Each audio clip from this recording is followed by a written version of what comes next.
Saludo a Miguel Ponce, especialista en comercio exterior. Miguel, bienvenido, buen día. Martín Melo te saluda, ¿cómo andás? Pero muy buenos días, Juan Martín, y además buen año para todos ustedes, ¿no es cierto? Es nuestra primera comunicación del año. La primera comunicación del año. Feliz año para vos también, Miguel. Claro, y ya estaba extrañando esa voz de teleteatro, como se decía antes. No es la tuya, Gaucho. Es la de Jorge. Feliz año, Miguel, ¿cómo va? Felicidades, así que una alegría estar de nuevo con ustedes. Bueno, la alegría también es nuestra. A ver, arrancamos el año bastante movidito en materia económica. Por un lado, el gobierno consiguió la aprobación del paquete de reformas económicas. Falta el tema de la reforma laboral, que uno imagina que va a tener un debate muy pero muy caliente en el Congreso de la Nación. Por otro lado, las diferencias que han surgido en el equipo económico en materia de inflación. Veremos qué sucede en el día de mañana. Muchos hablan de un día clave, el día de mañana, sobre el futuro del presidente del Banco Central. Y por otro lado apareció el tema del gasto público, ¿no? El Estado necesita achicarse, y esto, bueno, ha generado voces a favor y voces en contra de las medidas que está tomando el gobierno en ese sentido. ¿Cómo estás observando todo esto? ¿Qué perspectivas tenés para este año? Bueno, yo he tenido en lo personal uno de los fines de semana más moviditos de los últimos tiempos, y jamás pensando que para esta fecha del año íbamos a estar viviendo un verano más caliente en lo político y en lo económico que casi en las temperaturas, ¿no? La verdad es que el día de hoy, vos hablas muy bien del día de ayer. El día de ayer va a ser un punto de inflexión, porque hay que ver la resolución que adopta el Banco Central en la apertura de la fijación de la tasa. Si la tasa, algunos dicen que si el presidente del Banco Central acepta esta nueva situación política con un hombre fuerte como Quintana marcándole la cancha, las tasas pueden andar en alrededor del 25, 26 y chirolas. Y en cambio, se va a 27, 27.5, como dicen algunos, esto indicaría una suerte de desafío y de materialización de la disconformidad que ya se vio evidente en la última conferencia de prensa. Sí. Ahora, digamos las cosas con todas las letras, porque estamos hablando de un tema muy delicado. Los mercados, por esta situación de desconfianza que se generó en la conferencia de prensa, que modifica una pauta aprobada 24 horas antes en el presupuesto del 2018, hoy se están reaccionando como reaccionaron el fin de semana pasado con la suba del dólar, y parece que en esta apertura del día de hoy, disculpa que me he ahogado, No, todo bien.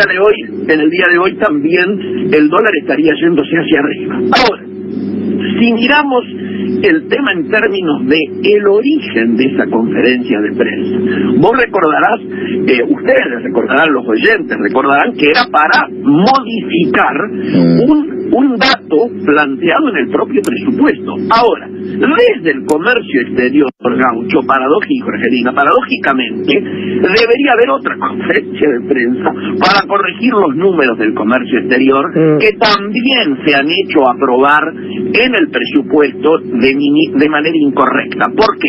La última vez que yo los visité a ustedes estuvimos hablando alrededor de el déficit comercial, y lo explicábamos muy clarito diciendo que por cada punto de crecimiento del PBI hay 3 puntos de crecimiento de las importaciones. ¿Por qué? Porque nuestra matriz productiva esencialmente tiene arriba de un 80-85%, nuestra matriz importadora, que es muy productiva, con insumos, partes y piezas, bienes de capital, bienes intermedios, etcétera. Y sin embargo se pone ¿qué números en el presupuesto? Que va a crecer 3.5 y que las importaciones van a crecer el 6.8. Esto no cierra. Si crece 3.5, como hablamos de que hay que multiplicar por 3, estamos hablando de 10.5 de piso en el crecimiento de las importaciones para esta hipótesis del año. Esto tiene que ser corregido de la misma manera que tuvieron que corregir la pauta inflacionaria. ¿Por qué? Porque se ha ocultado este número del 10.5, porque esto está indicando que claramente el déficit comercial que hemos tenido este año, si las exportaciones no reaccionan, va a ser superior al que hemos padecido en el 2017. Esto es lo grave. Entonces, acá me parece que el sector al que ustedes se dirigen desde hace tantos años tiene que tener en claro la necesidad de salir a consolidar nuevos mercados. El eje hoy es ver si podemos ampliar la llegada, ¿no es cierto?, de nuestra producción, fundamentalmente nuestra producción agropecuaria, a nuevos mercados. Y aquí, obviamente, empieza ya el cronograma del año. El primer punto que aparece en el horizonte es el acuerdo Mercosur y Unión Europea. Acuerdo Mercosur y Unión Europea que para algunos se firmaría en la última semana de enero, días antes de Davos. Yo creo que no. Para mí se va a estar firmando alrededor de abril, mayo, tal cual lo adelanta este fin de semana el director del Instituto de Estudios Económicos de la propia Organización Mundial de Comercio. Pero luego del tema Unión Europea-Mercosur, nosotros tenemos el tema de China, donde a fin de año tuvimos el tema de los arándanos, ¿no es cierto?, como posibilidad, y de arvejas. Tenemos también el tema con Corea del Sur y Canadá, que hay que acelerarlo. Tenemos los temas con México, donde aparentemente habría el tema de carne bovina. Y hay que ampliar una cantidad de mercados donde hasta este momento, en términos latinoamericanos, somos los países, Argentina y Brasil, son países que tienen pocos mercados abiertos y hay que lograr abrir más. ¿Quiénes llevan la delantera en esto? Chile y Uruguay. Sí, ahora, sí, Miguel, a ver, yo coincido con vos en esa idea de consolidar nuevos mercados. Ahora, puertas hacia adentro, tenemos que mejorar muchos temas vinculados a la competitividad, ¿no? Los otros días, para darte un ejemplo, charlábamos con el presidente de la Federación de Frutas de Río Negro y Neuquén, ¿no? Y cuando él te hablaba de la relación de la Argentina con el mundo, por ejemplo, Brasil, que era uno de los principales mercados que tenía la fruta de Argentina, es un mercado que lo perdió en manos de Chile por temas de competitividad, ¿no? Argentina es un país caro. Pero a ver, lo hemos hablado contigo la última vez que lo visité también. La agenda de la competitividad argentina tiene como uno de sus elementos el tema del retraso cambiario, pero también acá se exige una necesidad de mayor profesionalismo en nuestros negociadores internacionales. Vos fíjate que nosotros, entre otros competidores, lo tenemos a Chile y a Nueva Zelanda, ¿no es cierto? En muchos mercados que estamos buscando. Mientras ellos entran al 0%, nosotros entramos al 25%, al 30%, al 20%, con lo cual ya entramos perdiendo. Esto que vos bien traes de mis amigos de Río Negro, yo viví en Río Negro y conozco el aparato productivo y particularmente el complejo frutihortícola de la región, es el ABC. No pueden salir al exterior si no hay una baja en el tema impositivo, si no mejoramos la firma de convenios con otros países que nos permitan llegar competitivamente y si no alineamos nuestras monedas con las monedas más importantes de la región, fundamentalmente Brasil, nuestro principal socio comercial, como seguramente vos estás charlando con Gustavo Segre, que acaba de tirar estos números, ¿no es cierto?, que marcan claramente cómo se ha agravado nuestro vínculo comercial en el marco del agravamiento del vínculo comercial que tenemos con todo el mundo. Miguel, cuando analizamos el comienzo de este año 2018 en materia económica, quiero hablar del bolsillo de la gente, ¿no? Porque estas mejoras que ha tenido la economía de la Argentina en los últimos tiempos, con algunos errores y aciertos del gobierno, esa mejora económica al bolsillo de la gente todavía no ha llegado, ¿no? Y arrancamos este año 2018 con varios aumentos, ¿no? Entonces, a ver, ¿qué va a pasar con el bolsillo del oyente que nos está escuchando?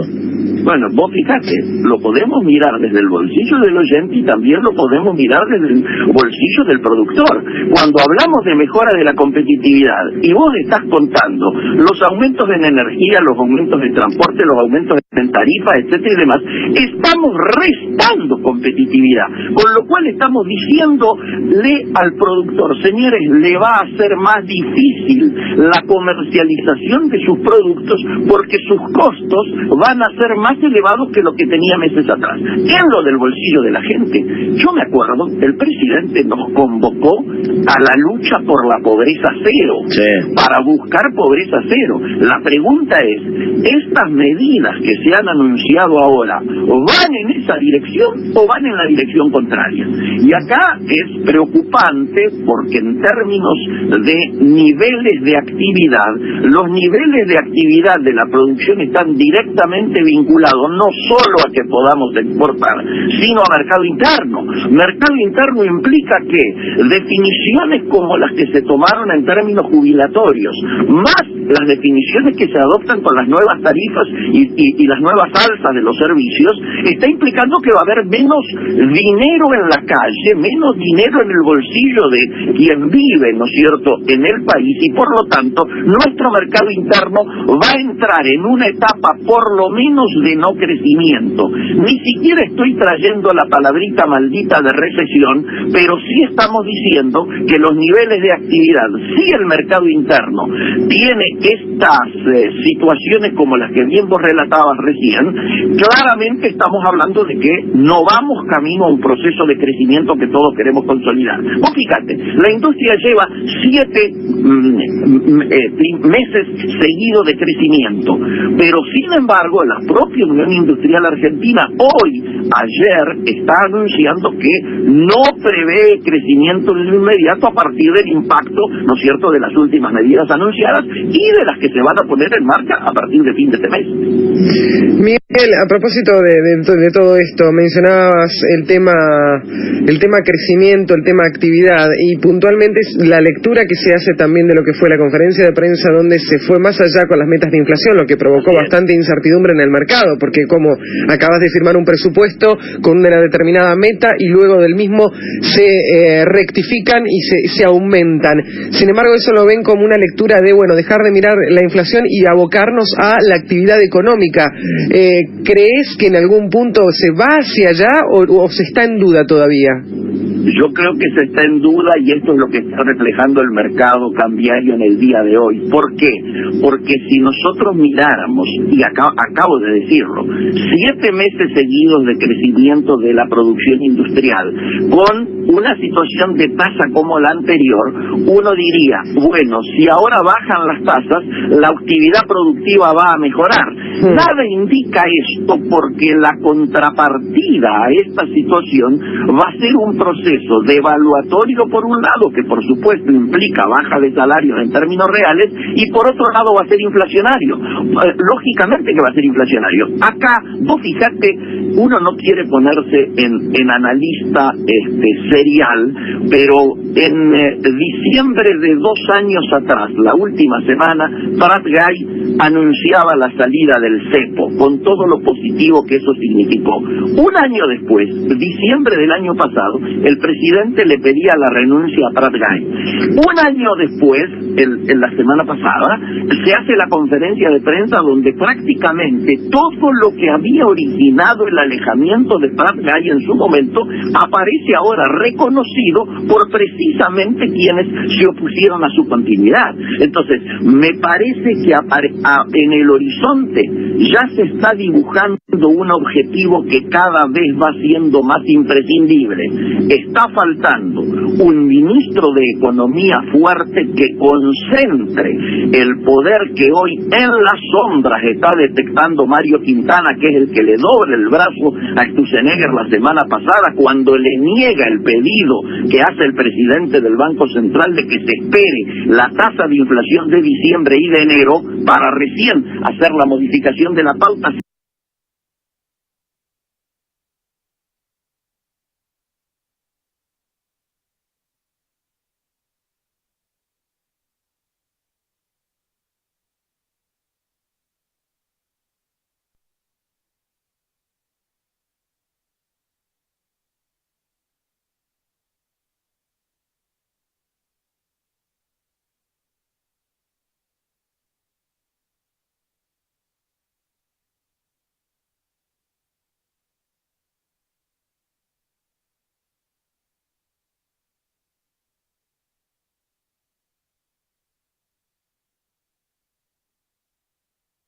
se le dice que no, y quien le dice que no es Mario Quintana, que es el que convence al presidente para que esto no ocurra.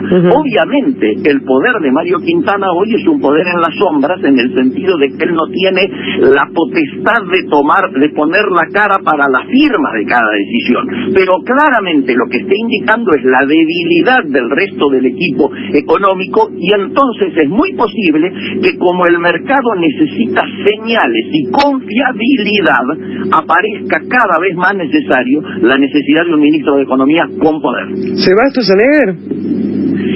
Yo creo, cuando te hablé de este fin de semana movidito, te debo decir que hay un actor que anda dando vueltas mucho, que fue funcionario ya, ¿no es cierto?, que es Melconian, sí. Y el nombre de él rondó muy fuertemente en las últimas horas. Melconian buscó ser este ministro de Economía al que yo hacía referencia, pero me dicen que en este último fin de semana algunos amigos del Círculo Rojo del presidente lo estarían planteando como sucesor de Federico Sturzenegger en caso del alejamiento de él. Yo creo que depende de 48 horas lo que ocurre en el mercado cambiario en el día de hoy como muestra de confianza o desconfianza del hombre Estado, y la forma en que mañana reaccione el Banco Central con la tasa que se dé a conocer para poder hablar de la permanencia o no del actual presidente del Banco Central. Miguel, pero el alejamiento del Banco Nación de Melconian, recordemos un poquitito, hagamos un poquito de historia. ¿Cómo se dio? ¿Qué pasó? El alejamiento